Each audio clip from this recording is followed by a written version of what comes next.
Yuri was just another ordinary young guy, a real nobody, until he was suddenly parachuted into Sika Academy, a prestigious school where only geniuses and prodigies develop extraordinary abilities. But his life gets completely turned upside down when he finds himself forced to live with the three hottest and smartest girls in the school. And with no way out, his destiny now is to have talented children with them. It all starts at Sika Academy, a place where talented youths hone their skills to shine. And that's where our protagonist, Yuri, has just transferred. But on the very first day, he gets beaten up by the vice captain of the martial arts club. While everyone watches, the guy rubs it in Yuri's face that he's a weakling, a boring loser. The crowd around doesn't hold back. Everyone mocks Yuri for not even coming close to his mother, Subaru, a super famous actress, practically an icon of perfection. The cocky vice captain tells Yuri to show some talent to the school's three kings, the top students at Sika. But Yuri, pissed off, snaps back, yelling at them to stop comparing him to his mother. On impulse, he charges at the vice captain, but without any protection from the anime gods, his punch is way too weak, and he ends up getting thrown to the ground like he's nothing. The audience looks on in disdain, shocked at how pathetic the son of the great Subaru is. Even humiliated, Yuri gets up and reflects on how he's already used to being treated like a failure next to his mom. Suddenly, he delivers one of those big speeches telling the vice captain to stop idolizing talent so much. And for a moment, the guy actually hesitates, realizing that Yuri has a sort of magnetic charm, just like his mother. But Yuri couldn't care less what people think. He just shrugs, turns his back, and walks away, unfazed by the defeat. The vice captain, however, doesn't let it go. He thinks Yuri needs a beating to awaken some talent. But before he can touch the boy, he gets kicked by Miko, the president of the martial arts club and one of the academy's three kings, the biggest legend in fighting around. As if that wasn't enough, the other two kings show up out of nowhere, leaving everyone speechless. There's Miwa, the top student in the advanced program and a rising chess star, and Kazuki, the stunning girl who shines in the arts department and kills it as a theater actor. Yuri is terrified, not understanding why the three elites are there. Kazuki steps forward, and when she finds out Yuri has no talent, she bluntly says, "You don't belong in a school full of talented people like us." Confused, they watch as Yuri shows proof of enrollment in the general education course. The kings don't get it, because to them, only the elite programs matter, and this so-called general education is like a parallel universe. Seeing the less than welcoming reception, Yuri tries to take off and head to his class, but Miko stops him and tells him to clean the dojo. He grumbles that he's not anyone's servant, but Miko fires back with that no-nonsense tone. "Losers clean the dojo. It's the rule." A bit begrudgingly, Yuri starts cleaning. Later, when the martial arts team returns, they're stunned to see the dojo sparkling clean. Meanwhile, Yuri is on his way to the house where he'll be living, lost in thought. Since he was little, he dreamed of being praised like his mother, a star beyond reach. He even tried acting, thinking he was at action hero level. But when he saw his mom on screen, with a presence worthy of a genius, he realized he wasn't even close. Yuri tried everything to show some talent, but every failure only pushed him further from his mother. When Subaru fell seriously ill, he realized how distant he'd become from the only family he had. In the hospital, she kept re-watching a series where she played a mom in a happy family. Yuri admitted he loved the show, and Subaru said she did too. When he mentioned liking the family dinner scenes, she smiled and said those were her favorites too. That's when Yuri understood. Despite all her talent, his mother's biggest wish was to have a family like the one in the show. Before he could fulfill that dream with her, Subaru passed away, leaving a letter asking him to find his own happy family. Not really sure how to do that, Yuri is now determined to chase after that dream and make up for lost time with his mother. Arriving at the house where he'll be living, he's stunned to see a gorgeous mansion, breathtakingly beautiful. But out of nowhere, Miko shows up wrapped in a towel and attacks him, thinking he's a burglar. Yuri shouts that he's not a criminal, and she demands an explanation. Suddenly, she slips and falls to the floor in a rather compromising position. Instead of helping, Yuri, with a touch of irony, throws a towel over her head and starts drying her hair while she tries to stop him. He just tells her to calm down, and somewhat unintentionally, she lets him continue. Suddenly, the other two kings of Sika Academy, Miwa and Kazuki, show up at the mansion exhausted after a long day. They corner Yuri, demanding to know what the hell he's doing there. Yuri himself is confused, having no idea why the school's three biggest stars are in the same house as him. At that moment, his phone rings. It's the owner of the mansion, who explains that Yuri will be living there as a favor in memory of his mother, Subaru. The guy says he has 3 daughters living in the house. Guess who? The 3 kings. He hopes Yuri gets along with them and manages to show some talent to keep his mother's legacy alive. But for Yuri, the dream of building a happy family starts to go down the drain when the sisters make it clear they don't want him there. "You've got to be kidding. Dad brought a loser into the house?" they complain, saying they won't take care of an intruder. Despite the cold welcome, Yuri doesn't give up. He still believes he can win the girls over and build a united family. Suddenly, he spots something on the floor, but Kazuki is quicker and snatches it first. Looking around, Yuri realizes the house is a mess. Dirty dishes piled up in the sink, clutter everywhere. The girls blame Kazuki, who was supposed to do the dishes, but she defends herself, saying she was busy rehearsing for theater. But Yuri finds some broken plates hidden away, proof that Kazuki did try to wash them, but was so clumsy she broke everything. She turns red with embarrassment, trying to explain herself. Miwa shows up with a pile of dirty laundry, and the sisters reveal that she was the one who was supposed to take care of the laundry, but as usual, she blew it off. Annoyed, Miwa tells Yuri to do it instead, and he calmly agrees without complaining. He even points out that Miko was supposed to clean the house, and she failed miserably too. Tired of the jabs, Miko snaps, saying he has no right to talk, being a total nobody at school. While the three lay into him, Yuri doesn't waste time.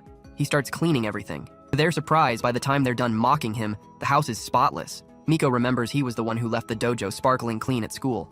And with a charming smile, Yuri winks at them, leaving the girls flustered. They quickly huddle together, admitting that even if he's useless, at least he's kinda cute. The next morning, Yuri's in a good mood, happy to have a day off. But suddenly, the house starts shaking. He finds out Miko's in the dojo, training like there's no tomorrow. In the living room, he finds Miwa already at the chessboard, battling an AI and fuming in frustration. In the kitchen, Kazuki is preparing some green juice that looks like it belongs in a mad scientist's lab. Curious, Yuri asks what's going on, and Kazuki explains that this is their morning routine. It's like brushing your teeth, you know? Each of us does what we need to shine. She tells him they're heading out and asks Yuri to look after the house. Wanting to bring the sisters together, he suggests they have breakfast together, but Kazuki shuts it down, saying she needs to rush to rehearsal. Yuri tries to convince Miwa, but finds her munching on snacks while playing chess. When he tries to step in, he feels an intense energy coming from her. It reminds him of his mother's presence. Yuri remembers how Subaru always refused his breakfast invites, preferring pre-packaged meals to maintain her star-level diet. Suddenly, Miko appears straight from training, drooling over Yuri's delicious food. But when he offers, she refuses, saying his food isn't nutritious enough. Confused, Yuri asks why they make such a big deal out of breakfast, and she explains, "To be the best, I have to eat the best." He begins to understand that, unlike him, who's just an ordinary person, prodigies like his mother and the sisters are so obsessed with improvement, they even control what they eat. Miwa, for example, devours sweets to feed her brain while playing. Suddenly, the three sisters rush out to start their day. Yuri stops them, saying they forgot something. They panic, digging through their bags, thinking they lost something. But Yuri, with a warm smile, gives them a sweet goodbye, saying that's what was missing. The girls are stunned. No one's ever said goodbye to them so affectionately. Though they call it silly, they walk off with blushing cheeks trying to hide their smiles. Shortly after, the girl's father calls Yuri to check in on how he's doing. He asks a favor, that Yuri be a support for his daughters because even though they're geniuses, they're going to face tough times, and helping them might open their hearts to him. The girl's father lets Yuri know that Kazuki has a tough audition coming up. Miko is competing in a martial arts tournament, and Miwa has commitments with Shogi, which opens the door for him to help out. But Yuri doesn't get how someone like him, a guy with no talent or usefulness, could ever be of help to geniuses like them. However, when he imagines the girls failing at what they do best, he can't help but remember the pain he felt when he failed and became his mother's disappointment. So he decides to try helping however he can, starting by getting closer to them through meals. Later, after training, Miko gets home and finds Yuri cooking, and screams, forgetting they live together. When she sees him tasting his own food, she blurts out how attractive he looks. Yuri offers her a bite. Though tempted, she regains control and refuses, saying she won't be won over by food. She goes to take a beauty bath. When she returns, she's surprised to find Yuri cooking with even more dedication, surrounded by cookbooks. That's when Miwa walks into the kitchen, and Yuri announces he's going to prepare the best meals for them. But the girls ignore him. This makes Miko remember how she and her sisters always rejected the maid's food. She believed she had to control everything she ate to keep her body in shape. But in the middle of chewing some dry chicken breast, Miko gets curious and peeks at Yuri's dish. She starts drooling just looking at the sophisticated plate he made, and Yuri appears right behind her. He enthusiastically explains that the food contains all the right nutrients to keep her body flawless. After some insistence, Miko agrees to try it. Yuri collapses with exhaustion and says he prepared everything based on nutritionists' advice, just for her. That makes Miko blush. When she tastes the food, she praises the flavor, and Yuri imagines he's taming a stray cat with a saucer of milk. Meanwhile, Miwa watches in secret, drooling. When she decides to show herself, Yuri also approaches her, saying he prepared dishes with the perfect acids to supercharge her brain. Miwa agrees to try it, and Miko realizes Yuri thought through every detail of Miwa's needs too. As they eat, the sisters comment on how long it's been since they last ate together, and Yuri smiles hearing that. Suddenly, Kazuki shows up and is surprised to see her sisters gathered. Just like before, Yuri starts explaining the health and talent benefits of the food, saying it'll make her skin perfect for theater. But to his surprise, Kazuki coldly refuses. Miko tries to defend him, but Kazuki says that having family dinners just isn't her thing. Yuri feels like a cat rejected a meal. He's crushed, and Miko feels sorry, knowing how hard he tried. So, she takes the plate from his hands and eats it herself. But Yuri accidentally blurts out that Kazuki's dish has a lot of carbs and could make her gain weight, which pisses Miko off. She was just trying to help. Yuri quickly softens the situation, saying he can help her manage her diet. Miko turns bright red. 3 days later, Yuri starts classes. Still thinking about how to get closer to Kazuki and fulfill their father's wish of helping them, he decides the best way is to face her head-on. He approaches her in the middle of a swarm of fangirls. The girls recognize him as the talentless loser, and Kazuki joins the teasing, asking him not to get close to her because his mediocrity dims her shine. Suddenly, Yuri begs her to accept his special little gift, something only he can give her that will make her really happy, clearly referring to food. The girls have no idea what he means, thinking he's flirting with her.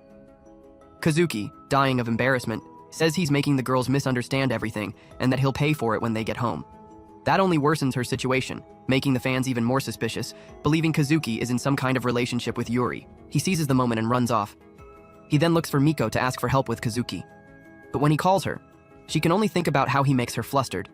Her friends confront Yuri for getting too close, but Miko appears with such an intimidating aura that everyone backs off. Yuri then runs to his last hope, Miwa. Meanwhile, Miwa is in class playing shogi on her phone. When she hears some classmates struggling with a math problem, she solves it easily. But instead of admiration, she gets intimidated looks for being so smart. When Yuri arrives, he realizes that, unlike her sisters and just like at home, Miwa is super quiet at school. Yuri tries to start a conversation with Miwa and invites her to have lunch with him, but she refuses and walks off without looking back. Even so, Yuri insists and starts chasing after her all over campus, causing a ridiculous pursuit just because he wanted to share a meal. In the end, both of them collapse from exhaustion, and Yuri realizes that Miwa is just as bad at sports as he is. He comments on how quiet she is in class, and Miwa confesses that being one of the 3 main sisters, she finds it hard to connect and talk about girl stuff. Yuri says he gets it since he would be nobility too, which annoys Miwa, so he declares himself a royal failure, someone who fails at everything. At that moment, Miwa giggles and calls him silly. With the mood lighter, they finally eat together. Miwa then reveals that if he wants to get close to Kazuki, he needs to figure out what her favorite food is. She remembers that when they were little, Kazuki asked their mom to make something special. Yuri gets it. Her favorite food is their mother's cooking. Later, Yuri tries to prepare something special, but Kazuki walks in and faints in front of him. They find out she has a high fever. The sisters try to help, but she kicks everyone out of her room. Yuri doesn't give up and plans to send meals to her, but Kazuki rejects all of them, saying they're terrible. Frustrated, he barges into her room with his dish. When she tries to throw him out, she's so weak she collapses onto him. Yuri warns her that if she keeps this up, she'll miss rehearsals and offers to be her acting partner until she gets better. He brags about being the son of the great actress Subaru and acting since he was a kid, which makes Kazuki wonder if she's in front of a natural talent. But the moment he starts reciting lines, he sounds like a dying cow and gets kicked out. Still, he doesn't give up and comes back day after day trying to be her scene partner, always getting kicked out. This annoys Kazuki, who is always flawless, as she watches someone so clumsy and flawed. One night she comes downstairs and finds Yuri watching all her performances on TV and rehearsing lines to improve. That touches Kazuki, and even though Yuri is still a bad actor, she recognizes his effort. Next day, Yuri tries again to be her scene partner, but after what Kazuki saw, she doesn't kick him out and begins to act with him. This moves Yuri, and to their surprise, he actually nails one of the lines. He cries, overwhelmed, talking to his mom about finally being able to act after so many years.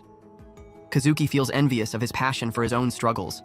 She admits defeat and agrees to eat his food to recover. Yuri celebrates and promises to make an unforgettable dish, but Kazuki interrupts with a request. Before speaking, she curls up in embarrassment in bed. After gathering courage, she says she doesn't like carrots, mushrooms, bell peppers, and a bunch of other things. Yuri realizes that in the end, Kazuki was just a picky eater. The next morning, Miwa and Miko are stunned to see Kazuki eating dinner with them after refusing so many times. Yuri praises Kazuki for cleaning her plate, and she says she's fine eating as long as there are no carrots. But he whispers in her ear that he blended the carrots into the sauce, making her panic. Yuri feels all proud, thinking he's tamed the 3 kitty cats with his cooking. But suddenly the girls say he doesn't need to make dinner. When he asks why, they explain that they're heading out for their training and commitments. As they leave, Yuri remembers how his mom used to do the same, go weeks without eating at home, which cooled their relationship. He realizes even more that, like his mom, the three sisters are brilliant and obsessed, while he's still a useless guy with no talent for anything. He recalls the father's request for him to be a support for his daughters and his mother's wish for him to build a happy family, but quickly realizes he doesn't even know what defines a happy family anymore. Do me a favor, just leave me alone. Then, he puts on his mother's old TV show, where she played a loving mom in an affectionate family, and ends up smiling at all the tenderness on screen. In the storyline, the family is preparing a symbolic wedding to show their kids. Seeing his own mother in a wedding dress brings a strange knot to Yuri's chest. That's when the three sisters arrive home after their training. When Kazuki sees Yuri with teary eyes and notices what he's watching, she quickly assumes he's missing his mom a lot. She gently approaches him and says he doesn't have to keep doing chores just to win their sympathy. The others agree, saying he's just an intruder, but that hits a nerve with Yuri. He stands up and says he doesn't want to be just someone who lives off others. He shares how, for a long time, he thought the talent gap between him and his mom was too wide for them to bond. But over time, he realized they had much in common. It was just that, before they could reconnect, Subaru passed away. He doesn't want that to happen again with the sisters. He declares that he wants to build a happy family with them. Everyone is stunned. Miko says that's insane and asks what the plan is to make it work. On TV, the scene shows Subaru's wedding with her fictional husband, and suddenly, the girls understand everything. Yuri could have a happy family by marrying them. They start imagining themselves in wedding dresses, but quickly get irritated and shout that he'll never be their husband. Later, while taking a bath, Miko wonders how Yuri manages to stay so focused even while living with three pretty girls. Suddenly, Yuri screams, and Miko goes to check on him. She finds him crying over something silly and scolds him for ruining her relaxing moment. He responds by saying she should cover up more, so she doesn't catch a cold. Leaving Miko flustered, she bolts back to the bathroom. In the hallway, she bumps into Miwa, who notices her blushing face and finds it strange. Miko tries to play it cool, but Miwa suspects it has something to do with Yuri. He shows up holding Miko's freshly washed clothes. When Miwa grabs them, their hands touch and she jumps, dropping everything. Miko quickly comments on Miwa's red face and asks if she likes Yuri too.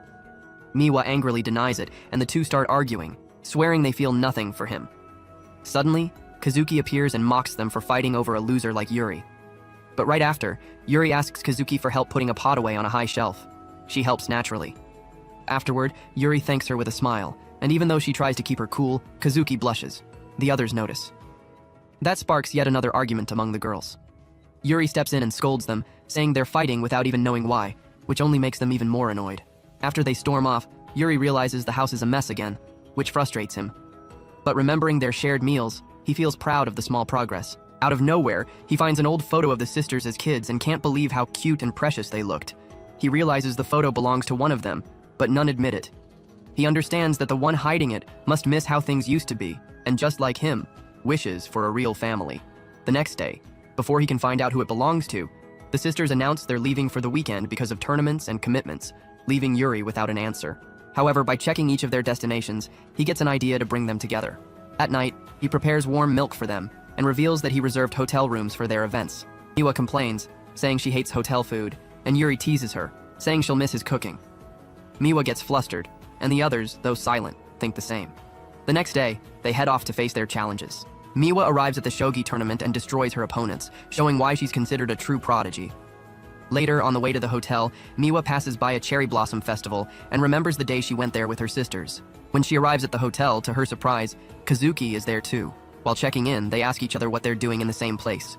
Suddenly, Miko shows up too, wondering why they're in her hotel. That's when they realize that, without knowing it, they all ended up in the same city for their events. That's when Yuri appears, clearly frustrated that they didn't even know where each other had gone. He then reveals that they'll all be staying in the same room. The girls ask why, and he explains it's a great chance for them to spend their free time as real sisters sharing a room. Afterward, he proudly calls himself the festival guide and suggests they all visit the Cherry Blossom Festival just like they used to. But instead of getting excited, the girls yell at him for coming up with a crazy idea right before their big competitions. Yuri tries to convince them by saying there's a temple at the festival that brings good luck. Miko mocks him, saying real champions don't need that. But then Yuri shows them that legends like Messi, LeBron, Emin, and even Johnny Sins have visited that shrine for luck, which changes their reaction. Next, he shows pictures of the festival's local foods, and the girls admit they look way better than the hotel food. Kazuki is the first to agree to go, but demands that everyone wear stylish outfits if they want to walk with her. So Yuri takes them to a kimono rental shop. The shop owner is shocked to see the famous Madonna sisters in her store. Without wasting time, she dresses each of them in the finest kimonos available, transforming them into true Japanese beauties. But Yuri notices that Miko has been left out, not wanting to participate. He tries to convince her to pick one of the many beautiful kimonos, but she refuses. That's when the shop owner suggests a blue kimono that would match her sporty vibe. However, this reminds Miko of how, in the past, she wanted to wear more delicate clothes, but was always forced to appear more masculine. At that moment, Yuri picks a pink kimono, very feminine, just for her. Even though the shop owner and the sisters think that style doesn't suit Miko, Yuri insists she'll look stunning in it, leaving Miko speechless. She finally agrees to try it on, and when she steps out in the outfit, everyone is left in awe by how gorgeous she looks. She's breathtaking, wearing a look any man on the planet would fight to win over. A short time later, as soon as Mal steps into the festival, Kazuki is already surrounded by a crowd of frenzied fans, screaming and praising every scene she's ever done as an actress. Her sisters, Nico and Miwa, and their friend Yu are kind of left on the sidelines, just watching the commotion. Yu is visibly bothered because the plan was for Kazuki to spend some quality time with her sisters, but seeing how she's in her element, shining in the middle of the crowd, he decides not to interfere. Only among the fans, there's a girl who just isn't buying the hype around Kazuki. Annoyed at seeing her own friend melting over the actress, she's like, "I'm out," and starts to leave. But on the way, her sandal decides to betray her. It breaks at the worst possible moment, and she almost goes down. In a movie-worthy move, Kazuki appears out of nowhere, catches the girl like a gallant prince, and lifts her with a charm that could leave anyone speechless. The girl, who until then had been turning up her nose, starts to rethink everything, her heart a little shaken. Kazuki sets her down with a smile, and the fans around are even more enchanted. But when she's heading back into the crowd, she's suddenly pulled behind some bushes. Who is it? Yu, of course, holding a snack, insisting she should enjoy the festival for real. Kazuki lets out a sarcastic little laugh, like, "Seriously?" But Yu isn't kidding around. He notices her feet, all bruised from the tight sandal straps, and says, kind of seriously, that he knows how much it must hurt. She teases him, calling him a weirdo for noticing that kind of thing, but Yu is fed up with her pride and practically forces her to accept a bandage. When he sees the state of her feet, he's shocked at the damage and scolds her for not asking for help. Kazuki, all smug, says she needs to be everyone's prince, and princes don't show weakness. Yu bursts out laughing at her logic and says, "Even the strongest princes need a little help sometimes." He asks for her foot, and to everyone's surprise, she lets him, like it's the most natural thing in the world.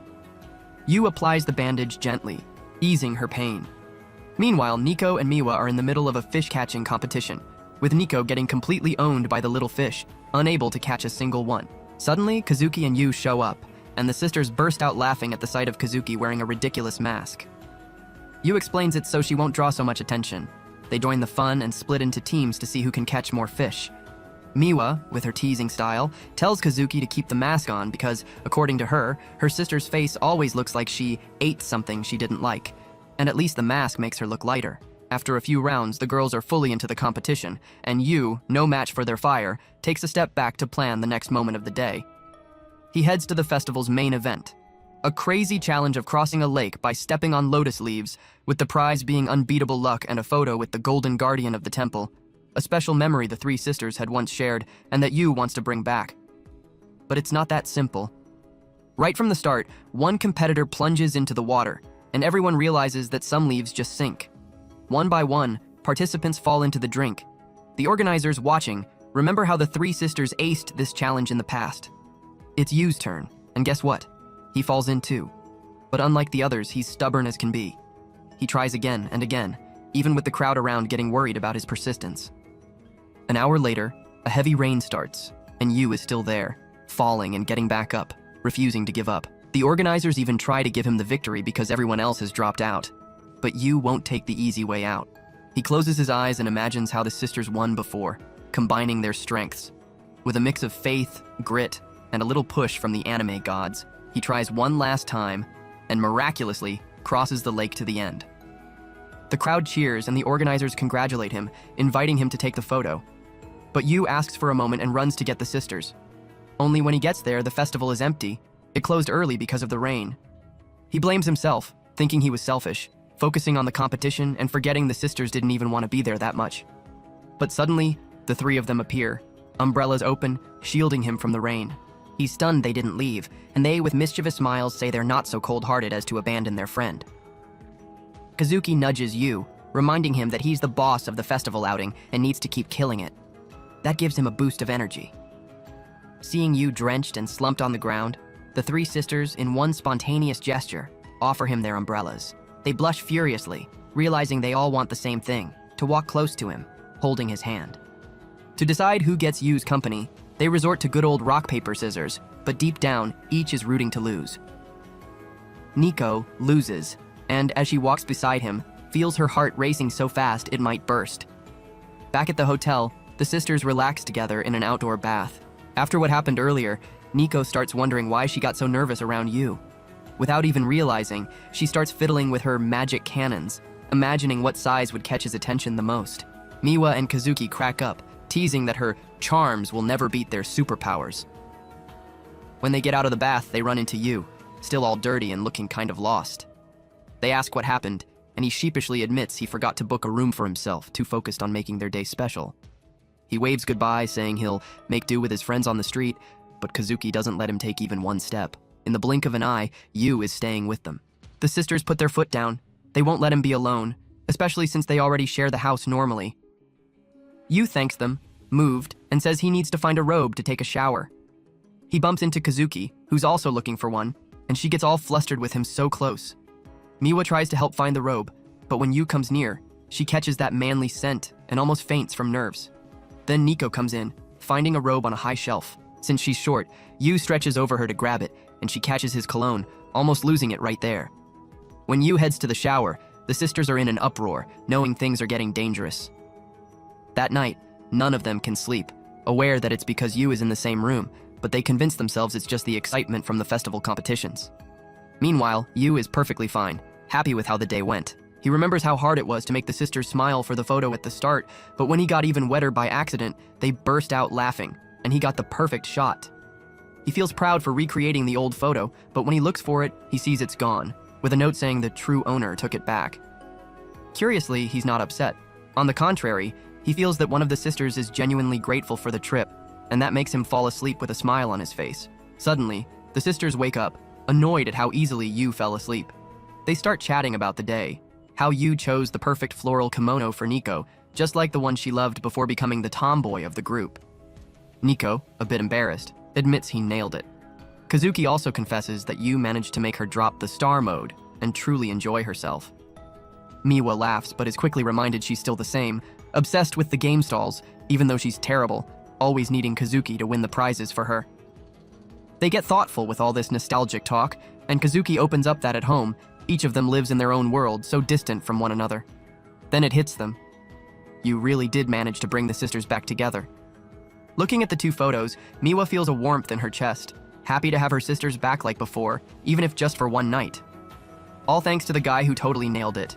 And so they fall asleep, happy, thanks to Yu, who made this night unforgettable for them. The next day, Yu watches on TV the news that the girls crushed their challenges, and he realizes that no matter what happens, they're still geniuses beyond compare. After the adventure at the festival, the girls became even more clingy, like true sisters, which leaves Yu with a warm heart.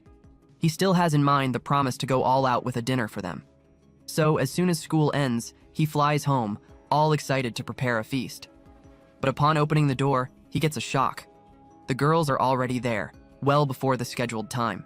And to make him even more confused, there's a fourth pair of shoes at the entrance. Inside, Yu sees one of the girls face to face with a man.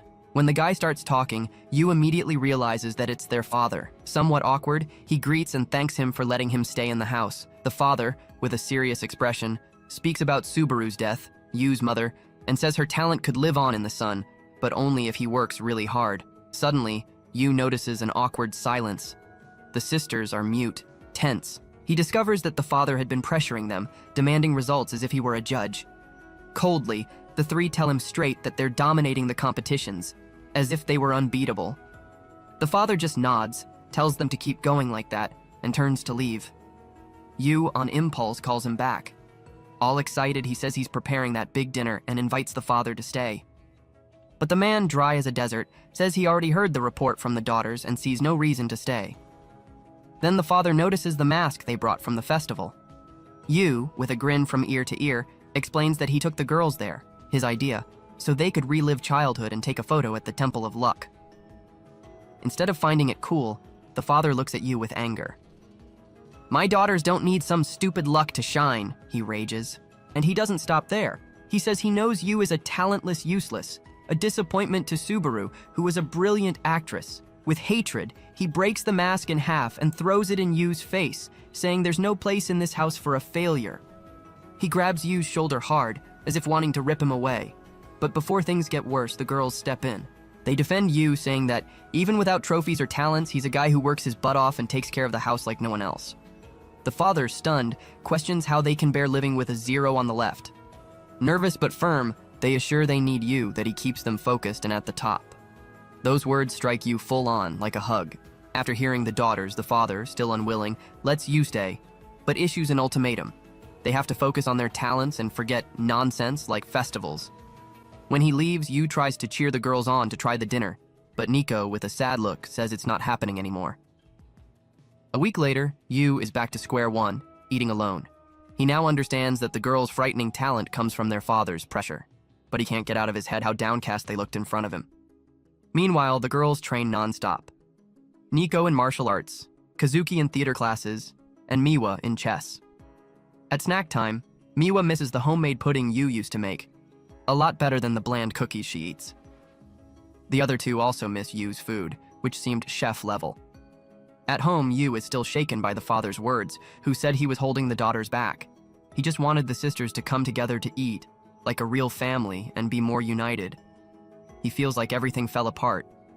But remembering that his mother believed he could have a happy family, he decides it's not over yet. The next morning, the girls leave for school. Nico looks back, heart aching, seeing that Yu no longer says good luck before they leave. At lunch, she grabs her usual protein bar, but her friends mock it, saying it's boring. Nico says protein is what matters, but when she opens her bag, she finds a lunchbox full of homemade food, so beautifully made that her friends get jealous. Kazuki and Miwa also find neat lunchboxes. Everyone knows it was Yu. Looking at the food, Nico feels her chest warm up, knowing Yu still cares. Meanwhile, Yu is fading in class, exhausted after cooking at 4 in the morning. At home, Yu is relieved to see that the girls ate everything. They call him to talk and say they'll fight for him to stay, as long as he keeps supporting their routine and helping them become the best. Yu can't hold back his smile, overflowing with happiness, realizing the girls truly accepted him. The next morning, he delivers that day's lunchboxes with special care and wishes a spirited good morning. The girls leave home feeling warm inside, carrying that nice little inner glow. At school, Kazuki is nervous. For the first time, she'll play a female character and tries on a wig that makes her feel a bit awkward. Meanwhile, during training, Nico receives a call from her former mentor, the guy who taught her everything. He says he's going to watch her tournament, hoping she wins the trophy. And Miwa, in the middle of a shogi match against a great master, feels the weight of expectations. The opponent hopes she'll take the next step and win the title. The three return home downcast, carrying the pressure of always being best, with all eyes on them. But when they arrive, they're greeted by Yu, who's in the middle of the kitchen, all clumsy, preparing homemade udon for dinner. When he slips and almost falls, the girls burst out laughing, forgetting the pressure for a moment. Yu serves the udon, his first attempt, with a shy smile. They taste it, and to general surprise, find the flavor ordinary, nothing special. But contrary to what their father always preached, they realize that something just okay can be incredibly tasty. It's as if Yu's effort made everything special. After dinner, Yu is washing the dishes when Kazuki appears, offering help. He looks at her like, seriously? And she explains a bit shyly that she wants to work on her more feminine side. Yu, smiling, says washing dishes has no gender. He takes the opportunity to ask about her audition. Kazuki confesses she's anxious, but that, upon entering the house and seeing Yu, all worry vanished. She feels everything's going to be okay. Suddenly, she notices cuts on his fingers and is surprised, thinking Yu is a skilled cook. He laughs and says no, it's just effort, nothing special talent. At that moment, Yu lets a dish slip. Kazuki, who's broken many plates in the past, tenses up, but he reassures her. Relax, I replaced everything with reinforced plastic plates. While passing the dishes, Yu, exhausted, trips again and, to make it worse, starts a nosebleed.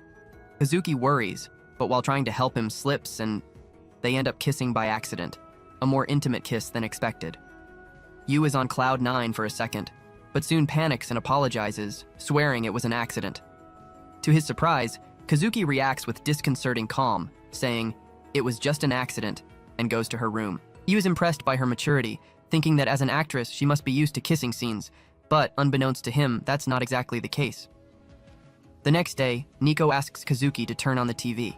When a scene of a couple kissing appears, Kazuki immediately turns it off and leaves, visibly upset. Later, she finds Miwa savoring a pudding Yu made. Miwa offers a piece, joking that the flavor is like a kiss of true love. Just hearing the word kiss irritates Kazuki. She goes to her room and turns red with embarrassment, clearly stirred by what happened. Suddenly, Yu appears at the door, and she yells for him to knock before entering. He apologizes and suggests they talk about the kiss. Thinking Kazuki doesn't even want to think about kissing a useless like him, he proposes they pretend nothing happened, that the kiss meant nothing. He leaves, thinking that's what she wants. But Kazuki becomes furious, hurt that he thinks the kiss meant nothing. At the audition, Kazuki tries to focus on the female role, as her father always demanded, saying a great actress must be versatile. But even with the wig, she still sounds like a Prince Charming. Watching the other actresses, she notices one using a sweet voice and teary eyes and tries to imitate. When it's time for a kissing scene, however, the image of the kiss with Yu flashes in her head, and she backs out at the moment. The director stops rehearsal and warns that her personal life cannot interfere with performance, which sparks an idea in Kazuki. Back at home, she finds Yu and asks him to prepare meals that provide energy to improve her performance.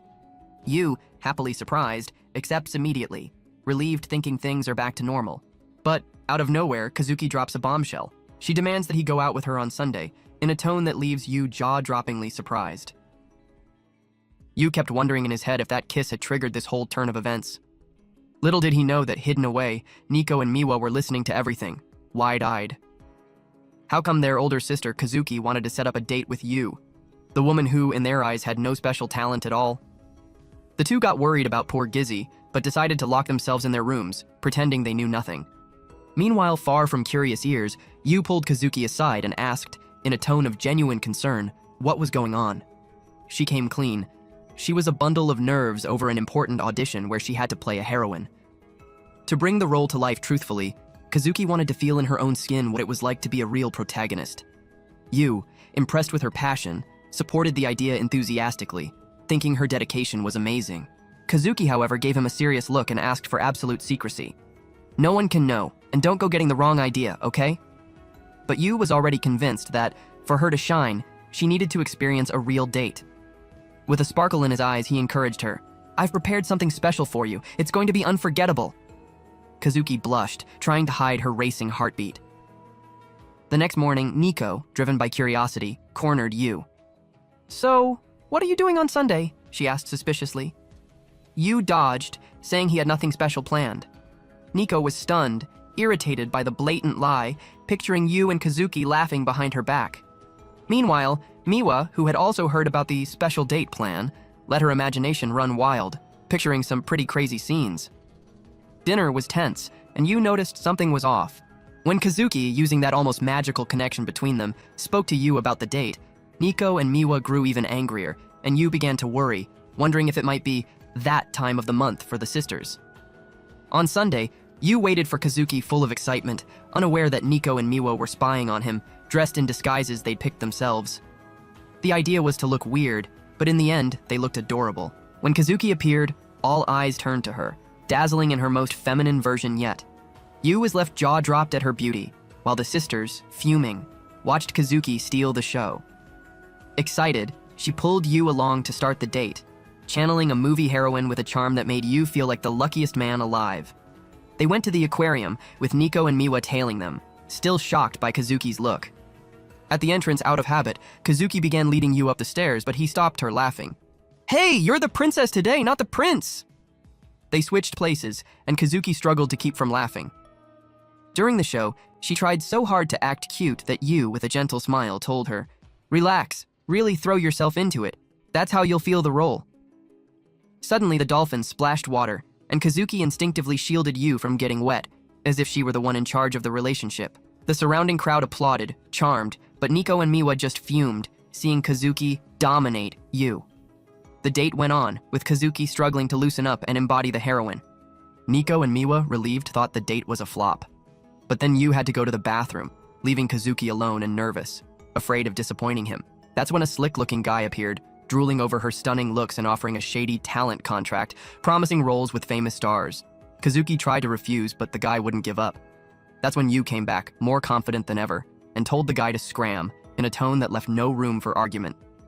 The man insisted that Kazuki could be a star, but Yu lost his patience. With a firm voice full of emotion, he blurted out, "She's not going anywhere, because I'm going to marry her and have amazing kids with this woman." Silence fell, and the guy, embarrassed, disappeared.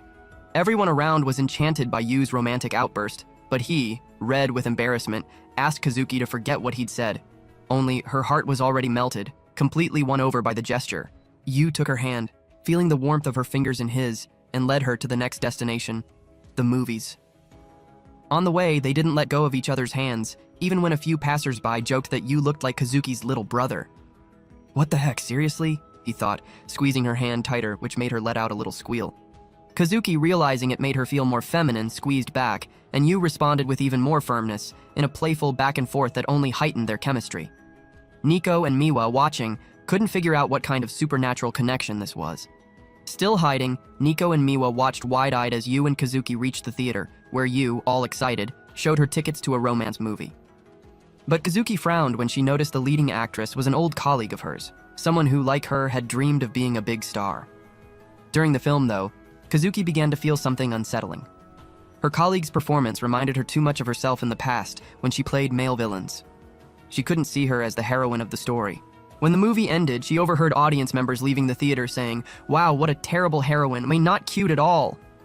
The words cut like a knife, bringing back her father's command, "Never fail."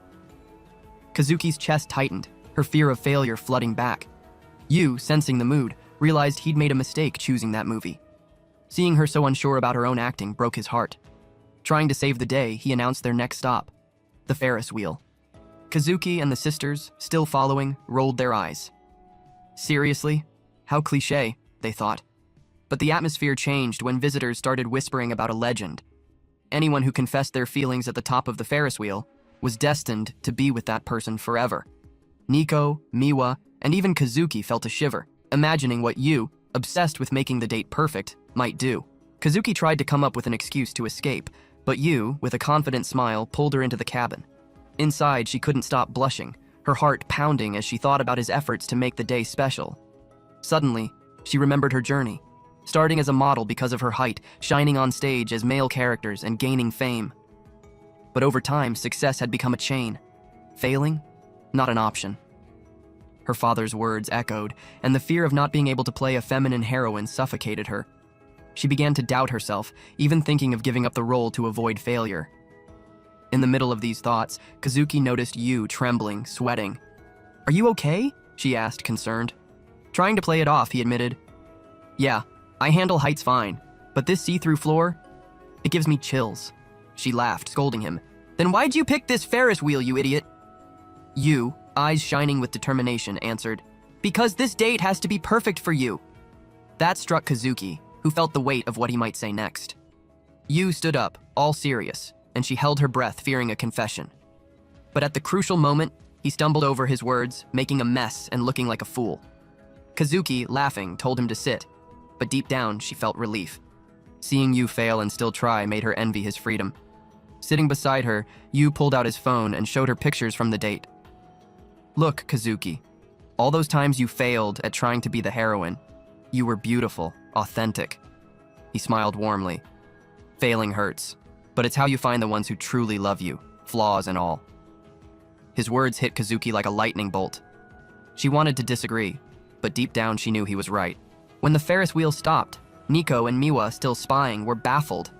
How was Kazuki laughing so lightly after the cinema disaster? What had happened in there? Yu and Kazuki went for a walk along the riverside, and she, with a new sparkle in her eyes, confessed, "Because of you, I realize today that it's okay to fail. There will always be someone who accepts me as I am. I want to act being truly myself." Yu, with a cheeky smile, replied, "If you ever freeze up, just remember our date." Kazuki blushed, lost for words. Nico and Miwa, seeing their chemistry, started to panic. Nico especially feared this closeness would continue at home. Suddenly, Kazuki locked eyes with Yu, her heart overflowing with gratitude for how he had changed her perspective. On impulse, she pulled him closer, and everyone, Yu, Nico, and Miwa, froze, thinking a kiss was coming, but she simply leaned to his ear and whispered softly and intimately, "That kiss we shared, it was my first. And I'll never forget it was your lips that touched mine." Yu turned beet red, unsure where to look. Nico and Miwa, not understanding what had happened, were left even more confused. Then Kazuki took off her wig, returning to her usual self. "The date ends here. I need to practice more," she declared, leaving Yu alone, but with a silly smile on his face. Nico and Miwa, watching from afar, knew something in Kazuki had changed forever. All because of Yu. Later at home, Yu arrived apologizing for being late and rushed to make dinner. To his surprise, Nico and Miwa greeted him warmly. "Welcome back." In disbelief, he asked, "Wait, say that again?"